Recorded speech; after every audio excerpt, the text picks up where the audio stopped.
Hola chicos, ¿qué tal? ¿Cómo están? Tengan ustedes muy, pero muy buenos días. Espero que se encuentren de la mejor forma en sus casas, cumpliendo con las disposiciones sanitarias de evitar los aglomeramientos y justamente salir para poder así cumplir con la cuarentena. Antes de iniciar nuestra clase el día de la fecha, vamos a recordar de que debemos de lavarnos correctamente las manos para poder así evitar el contagio del COVID-19. También así desinfectar todas las zonas de los elementos electrónicos que utilizamos, tales como el teclado de la computadora o la pantalla del celular, el mouse o cualquier otro artefacto electrónico que utilicemos. Nuestra clase de hoy es sobre historia y geografía y vamos a hablar sobre la situación cultural y socioeconómica del Paraguay en el siglo XVIII. Nuestra capacidad nos indica que debemos de relacionar los principales acontecimientos que caracterizan la realidad paraguaya y americana del siglo XVIII. Debemos de identificar el rol del colegio jesuítico y describir la situación económica social de la época en el Paraguay. Vamos a iniciar nuestro tema de la fecha hablando sobre el Colegio Jesuita de Asunción. Durante gran parte de la época colonial, la labor educativa quedó a cargo de las diferentes órdenes religiosas, intentando cubrir un poco la situación educativa de la época. Es aquí donde el Colegio Jesuita de Asunción cumple un rol sumamente importante, ya que por mucho tiempo fue la única institución que brindó formación a los habitantes de la provincia.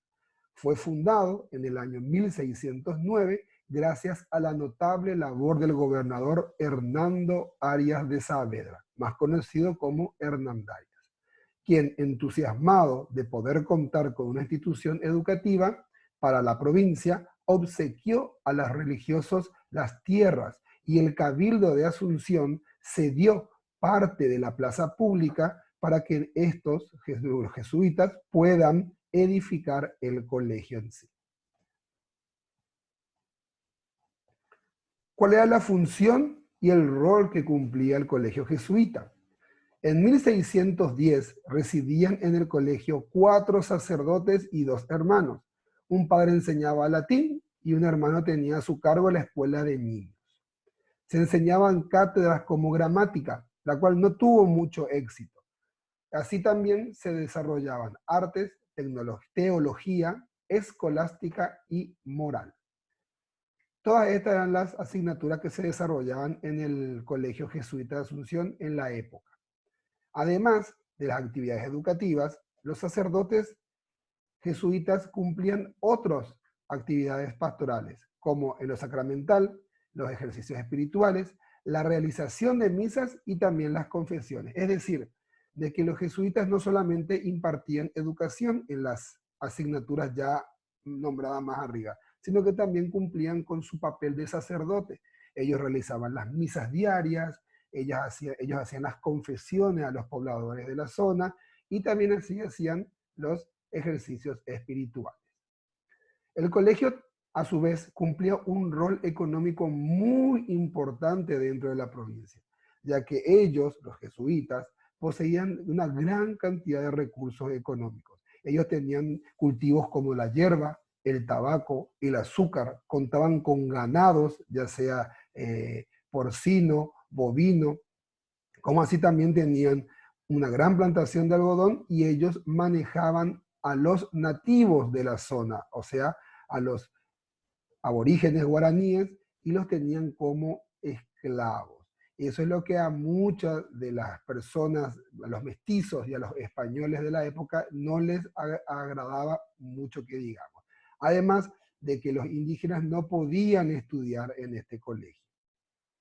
Con la expulsión de los jesuitas en 1967, el colegio dejó de funcionar y dejó así un gran prejuicio a la cultura paraguaya, ya que la provincia se quedó sin su única institución educativa por más de una década.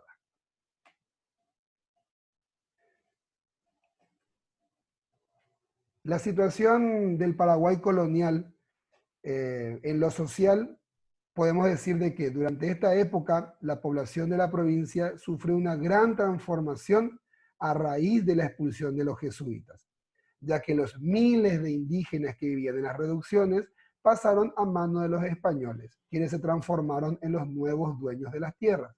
A este proceso se lo denominó guaranización de la sociedad. Es decir, de que en lo social el Paraguay sufrió un gran cambio con la expulsión de los jesuitas, porque todo lo que correspondía a los jesuitas pasaron a manos de los mestizos y los de los españoles. Y los indígenas de la época dejaron de ser los esclavos o los empleados de los jesuitas para así convertirse en los empleados de los españoles.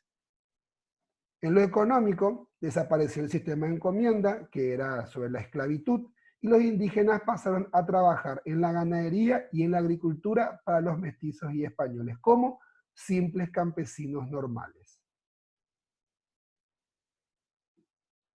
La población indígena de la época.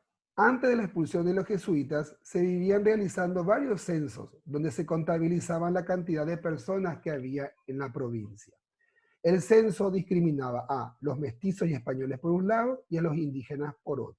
De esa forma, la corona española podía saber cuánta cantidad tenía de mestizos y españoles en la provincia, como así también cuánta cantidad de indígenas nativos había.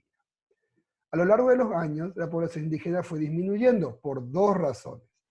La primera de ellas fue por las revuelas comuneras que había y por la guerra guaranítica.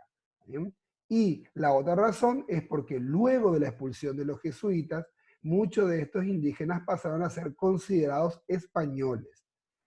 ¿Por qué? Porque los indígenas preferían ser considerados españoles, ya que al ser un español ellos dejaban de ser parte de la encomienda, dejaban de ser esclavos y pasaban a ser parte del campesinado de la región, o sea, a ser trabajadores de campo. A continuación podemos ver unas pequeñas imágenes donde vemos a la izquierda a una representación gráfica de cómo los indígenas eran evangelizados y tratados por los jesuitas. Y a la mano derecha podemos ver una imagen de las ruinas de las reducciones jesuíticas que hoy en día conocemos, las cuales se encuentran en la zona de Trinidad, Jesús de Tabarangüe, como así también en la zona de San Cosme y Damián. Así damos por concluida la explicación sobre la situación sociocultural y económica del Paraguay de la época colonial. Y tenemos a continuación las actividades. Si ustedes tienen el libro, pueden hacer en la página 10 y 11 del libro respectivamente. Y si no tienen el libro, pueden realizarlo en su cuaderno sin ningún inconveniente, copiando la fecha, colocando el tema, capacidad, indicadores y a continuación las actividades. No necesitan de ningún tipo de texto porque toda la explicación que está en el video está para poder encontrar las respuestas. Continúa. Y por último, en la parte de abajo, tenemos un trabajo de portafolio. Bien, justamente acá, lo vemos acá abajo, ¿verdad? Acabo de redondear. Es para investigar sobre la compañía de Jesús y resaltar los aspectos más importantes en una síntesis. Eso ustedes lo habían realizado como tarea de Semana Santa, ¿verdad? Pero pueden hacerlo un poquito más breve como portafolio de esta clase. Cualquier duda pueden escribirme al privado, estoy para poder guiarles y aconsejarles. ¿Está bien? Que tengan una excelente mañana, un resto del día muy bendecido y sigamos cumpliendo con las disposiciones sanitarias. Muchas gracias.